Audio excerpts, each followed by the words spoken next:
MPSCची मुख्य परीक्षा आणि त्याचा एक अनुभव आता आलेला आहे आणि त्यामुळे त्याच्यावरून फायदा घेऊन जी आता पुढची परीक्षा आहे आत्ता 31 मेला होईल पूर्व परीक्षा, त्यामुळे 2026ला जे तयारी करत आहेत त्यांच्यासाठी विशेषतः इमिजिएटली म्हणजे इमिजिएटली जे आहे ते असा 2 जूनपासून टेस्ट सिरीजचा एक साधारणतः कोर्स आहे. पण टेस्ट सिरीज सगळी महिनाभरामध्ये जास्तीत जास्त लिहून बघायचं. आत्ताच्या बॅचला बराच दोन्ही पेपर बघितले, त्याचे पुढचे सगळे आपण तर फायदा दिसतोच आहे. ते तिसरा पेपर, चौथा पेपर, ऑप्शनल, एसे, त्यामुळे लिहिलं तर फरक पडतोच आहे आपल्याला. तर त्या दृष्टीनं MPSCच्या मुख्य परीक्षेला 31 मे जे तयारी करणार त्यांच्या दृष्टीनं 2 जूनपासून ती टेस्ट सिरीज असेल.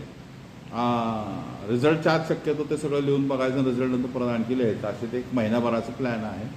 2 जूनला GS 1, 2, 3, 4 प्लस एसे असं एक क्लस्टर आहे. त्यामुळे त्याची एक टेस्ट सिरीज जी आहे ते, आणि त्याची ॲडमिशन आता 31 मेचे काही लोकांनी घेतलेली, ती ॲडमिशन सुरू झालेली आहे. तुम्ही माझ्या नंबरवर किंवा आपल्या मार्गेच्या नंबरवर कॉन्टॅक्ट केला तरी MPSC 2026ची मुख्य परीक्षा जी होईल त्याची डेट पण आहे, त्याच्यासाठीची इमिजिएट टेस्ट सिरीज 2 जूनपासून सुरू होते. 2 जूनला ते लिहिणं सुरू होईल मुख्य परीक्षेचं.